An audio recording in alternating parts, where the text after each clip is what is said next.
अस्सलाम दोस्तों, इनसाइड भी मौजूद फखर में खुश आमदीद। खबर यह है कि कल रात भारतीय फौज पर बहुत ही ज्यादा कड़ा वक्त था, भारी गुजरी है कल की रात इंडियन फौज पर। आप इस बात से अंदाजा लगा सकते हैं कि गुज़िश्ता रात सिर्फ 5 घंटों के अंदर मकबूजा कश्मीर समेत मुख्तलिफ मुकामात पर भारतीय फौज पर 3 जोरदार हमले किए गए हैं। सिर्फ राजौरी मकबूजा कश्मीर में होने वाले एक हमले में 6 भारतीय फौजी हलाक और दर्जनों जख्मी हो गए थे। इन हमलों के फौरी बाद एक मरतबा फिर पाकिस्तान पर इन हमलों का इल्ज़ाम आयद करते हुए भारतीय मीडिया पर ऑपरेशन सिंदूर पार्ट 2 का राग ना सिर्फ ज्यादा तेज रफ्तारी के साथ अलापना शुरू किया गया, बल्कि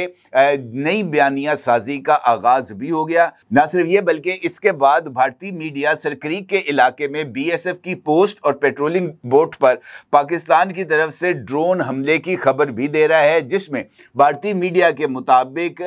इस अटैक में, यानी जो अटैक पाकिस्तान की तरफ से सरक्रीक पर किया गया, उसमें पेट्रोलिंग बोट के तबाह होने का ऐलान भी भारतीय मीडिया की तरफ से ही किया जा रहा है। अब इस सूरत हाल में सवाल है, बड़ा ही इंपॉर्टेंट सवाल है कि 5 घंटों के दौरान भारतीय फौज पर कब कब और कहां पर हमले हुए, इन हमलों में कितना नुकसान हुआ और ये हमले हकीकत हैं या नए फॉल्स फ्लैग की तैयारियां हैं। और ख़ास तौर पर भारतीय वजीर दिफा राजनाथ सिंह की तरफ से सरक्रीक पर पाकिस्तानी फौज के मिलिट्री बिल्डअप के बाद ये ऐलान कि जनाब सरक्रीक से एक रास्ता कराची की तरफ जाता है, ये जो ड्रोन अटैक का इल्ज़ाम पाकिस्तान पर आयद किया गया है, इसकी क्या सिग्निफिकेंस है, इस सारी सूरत हाल पर आपके साथ बात करते हैं। तमाम सवालात की जवाब तलाश करने की कोशिश करते हैं।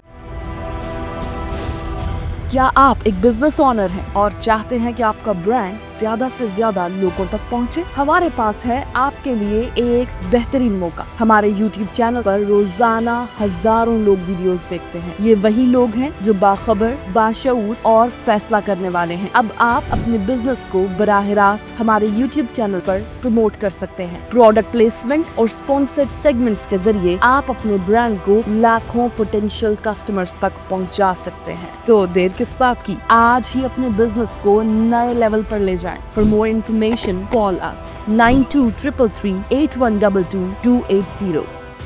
लेकिन इससे पहले बात करते हैं एक मरतबा फिर Indian air chief AP Singh यानी अमरप्रीत सिंह साहब की, जिन्होंने भारतीय फ़ज़ाइया की 93वीं सालगिरह के मौके पर एक नया वीडियो पैगाम जारी किया है। और इस वीडियो पैगाम में एक मरतबा फिर ऑपरेशन सिंदूर के चक्कर में भारतीय अवाम को उल्लू बनाने की कोशिश करते हुए उनकी तरफ से मज़ाक़ा खेज़ दावे किए गए हैं। तकरीबन 4 मिनट 5 सेकंड का ये एक वीडियो बयान है जो हिंदी और अंग्रेज़ी दोनों को मिक्स करके अमरप्रीत सिंह की तरफ से जारी किया गया है। अगर आप इस वीडियो बयान के मैं अगर आपको सेलिएंट फीचर्स बताऊं तो उसमें उन्होंने एक जो पहला नुक्ता है उसमें उन्होंने इंडियन एयर फोर्स की सालगिरह पर तमाम हमवतनों को सलाम पेश किया है, मुबारकबाद दी है और इस बात का इजहार किया है कि मुल्क की हिफाजत के लिए जान कुर्बान करने वालों को वो खराजे अकीदत पेश करते हैं। और इस वीडियो बयान की ख़ास बात यह है कि पाकिस्तान की तरफ से जो तैयारों को तबाह किया गया और इस वक्त जो इंडियन पायलट्स शिवांगी सिंह की तरह लापता हैं, इस वीडियो बयान में एक मरतबा फिर ये जो इंडियन एयर फोर्स के लापता या मारे जाने वाले जो इंडियन पायलट्स हैं, एक मरतबा फिर अमरप्रीत सिंह ने उनके तमाम जो है ना उन नामों को गोल कर दिया। और हैरत की बात यह है कि अब तकरीबन 5 माह गुजर चुके हैं मई की कार्रवाई को, लेकिन इसके बाद बावजूद भी इंडियन एयर फोर्स के वो तमाम पायलट्स जिन्होंने इस एयर कॉम्बैट में हिस्सा लिया था, पाकिस्तान के ऊपर उन्होंने मसाजिद और मदारिस पर बम बरसाए थे, वो इंडियन पायलट्स आज तक कहां पर मौजूद हैं? इस सवाल का जवाब तो खुद इंडियन मीडिया को नहीं मिला। लेकिन जो AP सिंह साहब हैं वो ढोल बजाई जा रहे हैं, तो बजाने दें, इसमें हमारा क्या जाता है। अलबत्ता उनका ये कहना था कि आज की गैर यकीनी आलमी सूरत हाल में एयर पावर को कौमी सलामती का फैसला कुन हथियार करार दिया जाता है। और उनका ये कहना था कि इंडियन एयर फोर्स किसी भी चैलेंज का सामना करने के लिए तैयार है, तेज़, दुरुस्त और पुरज़्म तरीके के साथ। लेकिन ये अब तो देखें बहुत सारी चीज़ें ऐसी हैं जो मुकम्मल तौर पर खुल के सामने आ गई हैं। जब 9 और 10 मई को पाकिस्तान ने अटैक किया था, पाकिस्तानी तैयारे इंडियन एयर स्पेस में चले गए थे, तो उस वक़्त अमरप्रीत सिंह की एयरफोर्स जो है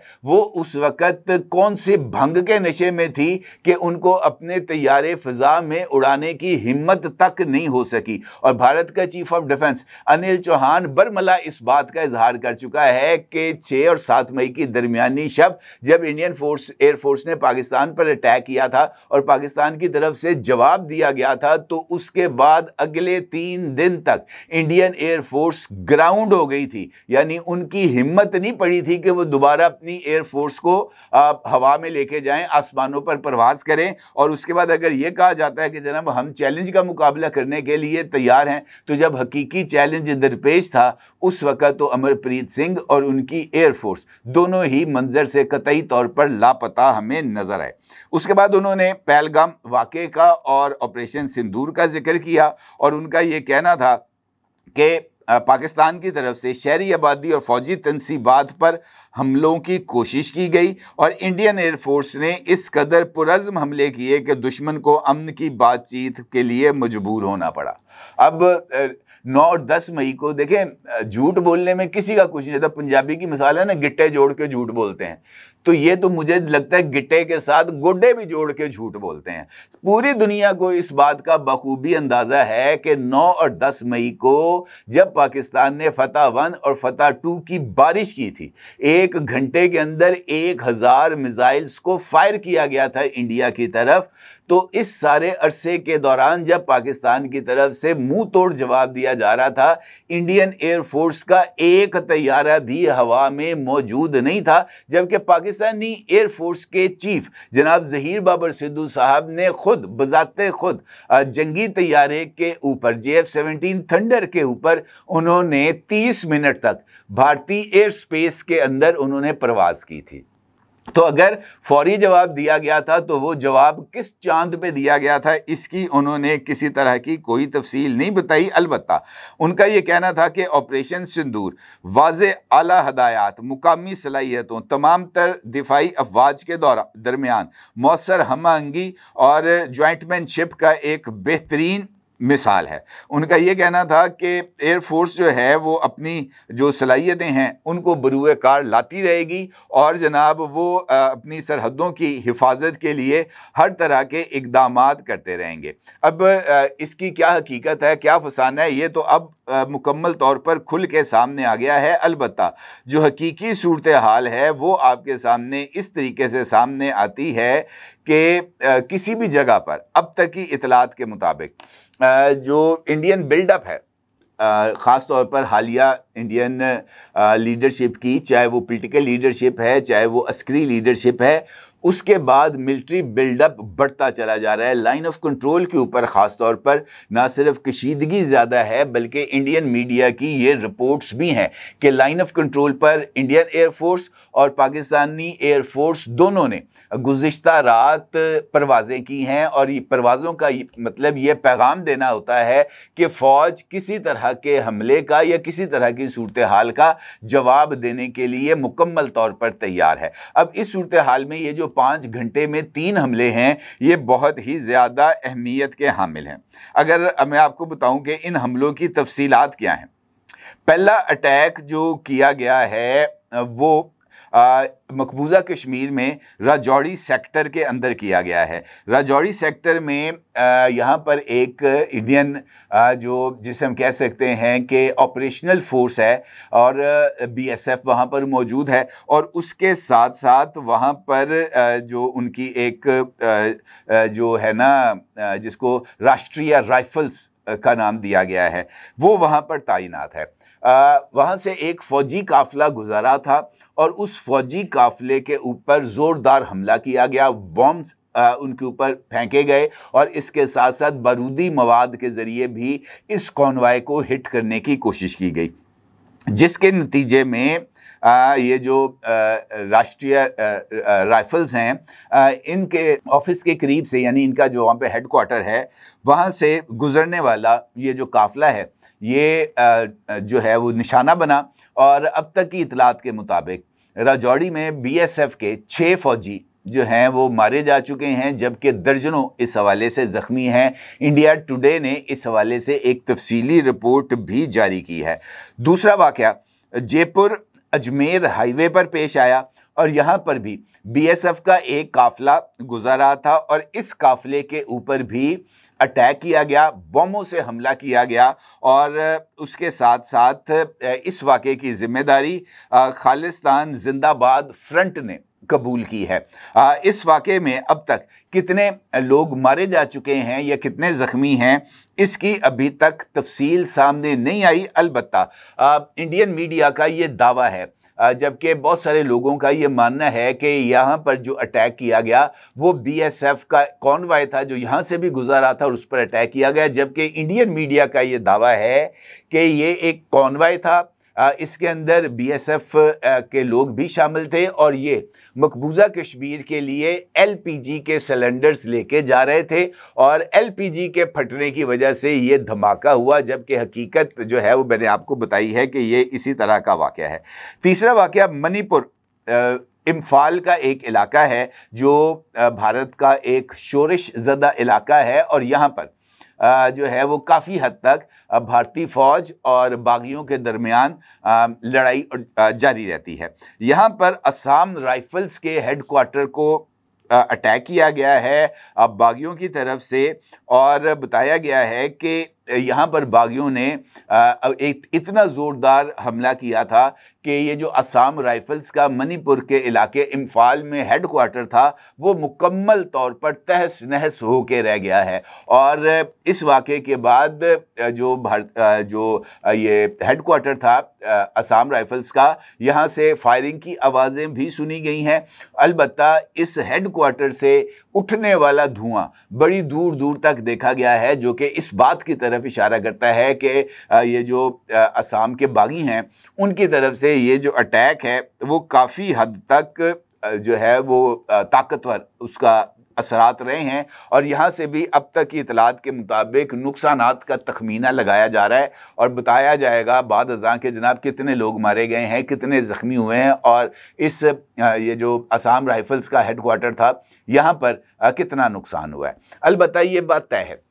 कि इन तीनों वाक़यात के फौरी बाद इंडियन मीडिया की तरफ से एक नया बयानिया वो घड़ा गया और उसके साथ साथ इस बात का इजहार किया गया हालिया दिनों में कि ड्रोन का एक अटैक पाकिस्तान की तरफ से किया गया है सर क्रीक के मुतनाज़ा इलाकों में। इम्पॉर्टेंट बात यह है कि सर क्रीक के ऊपर जिस हमले का ये दावा इंडियन मीडिया की तरफ से किया जा रहा है वो इंडियन वज़ीर दिफा राजनाथ सिंह के उस बयान के बाद सामने आया है जिसमें राजनाथ सिंह की तरफ से ये मौक़िफ़ इख्तियार किया गया था कि पाकिस्तान इस मुतनाज़ा इलाके में अपनी फ़ौजी ताकत को बढ़ा रहा है, यहाँ पर मिलिट्री बिल्डअप पाकिस्तान की तरफ से किया जा रहा है और उनका ये कहना था कि चूँकि ये मुतनाज़ा इलाका है लिहाजा हम किसी भी सूरत हाल का जवाब देने के लिए आज़ाद हैं। और फिर उन्होंने पाकिस्तान को ये धमकी दी थी कि पाकिस्तान को इस बात को मद्देनज़र रखना चाहिए कि कराची की तरफ एक रास्ता सर क्रीक से ही गुज़रता है। अब उसके बाद ये जो ड्रोन अटैक है इसकी खबर सामने आई है और बताया ये गया है कि इस ड्रोन अटैक के हवाले से कि यहाँ पर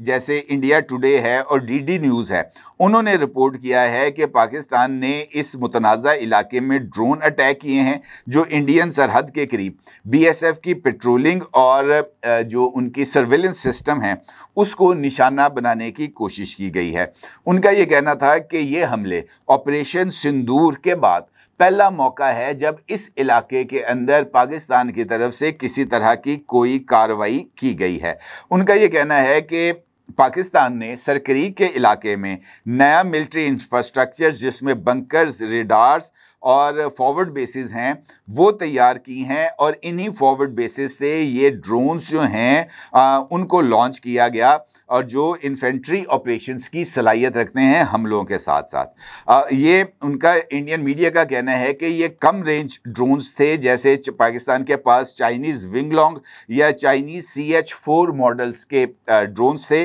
जिन्होंने रात के वक्त कार्रवाई की है और इंडियन मीडिया का ये दावा है कि ये हमले नाकाम हुए हैं। BSF ने इन ड्रोन्स को रोक दिया है और कुछ ज़राए के मुताबिक इंडियन फ़ौज को इन हमलों से नुकसान भी पहुंचा है, जैसे कि एक पेट्रोलिंग बोट जो है वो इस हमले से मुतासर हुई है। पाकिस्तान की जानिब से इस वाक़े की ना कोई सरकारी तस्दीक नहीं मिली, बल्कि पाकिस्तान ने इसे इंडियन प्रोपेगेंडा कह के रद्द कर दिया है। पाकिस्तान का ये कहना है कि जनाब हमने ना इस तरह की कोई कार्रवाई की है और ना ही हमारा इस तरह का कोई जो है ना इरादा है कि हम जनाब किसी तरह की कोई कार्रवाई में पहल करें। अलबत्ता पाकिस्तान का ये मानना है कि जनाब हम पहल नहीं करेंगे, लेकिन जवाब देने की सलाहियत भी रखते हैं और जवाब भी दिया जाएगा।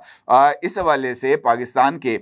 जो वज़ीर दिफा हैं ख्वाजा आसिफ, उन्होंने इंडियन बयानात को जारहाना करार दिया है और उनका ये कहना था कि अभी जो इंडिया की तरफ से ताज़ा तरीन धमकियाँ मिल रही हैं उसके तहत इंडिया को उसके अपने तैयारों की मलबे में दफन कर दिया जाएगा। अब ये जो सरक्रीक का तनाज़ा है ये एक दरीना तनाज़ा है जो 1965-1968 की जंगों से जुड़ा हुआ है और एक मरतबा फिर इंडिया की तरफ से इस दरीना तनाज़े को जो है वो उभारने की कोशिश की जा रही है। इन ड्रोन हमलों के हवाले से इंडियन मीडिया की ये जो खबरें हैं जिनका मैंने आपसे जिक्र किया वो सामने आई हैं। अब ये जो पूरा सिनेरियो है ये अब हमारे सामने खुल के सामने आ गया है और ये जो सरक्रीक वाला इशू है इनफैक्ट ये इस बात की कोशिश है कि किसी न किसी तरीके से पाकिस्तान को उकसाया जाए, पाकिस्तान को इश्तियाल दिलाया जाए और मजबूर किया जाए कि पाकिस्तान किसी न किसी तरह की कोई कार्रवाई करे। और पाकिस्तान चूँकि माजी में भी पाकिस्तान ने रिस्ट्रेंट का मुजाहरा किया था, सब्र व तहम्मुल का मुजाहरा किया था और इंडियन प्रोपेगेंडे का और इंडियन मीडिया के दावों का किसी तरह का कोई जवाब पाकिस्तान की तरफ से नहीं दिया गया था। अब सूरत हाल मुख्तलिफ है। अब बार बार जिस तरह की धमकियां मिल रही हैं, जिस तरह की इश्तियाल अंगेज़ी सामने आ रही है, जिस तरीके से इंडिया की तरफ से मिलिट्री बिल्डअप सामने आ रहा है, ये इस बात की तरफ इशारा है कि उनके इरादे कतई तौर पर दुरुस्त नहीं हैं। और अगर उनके इरादों का जिक्र करें तो इस वक्त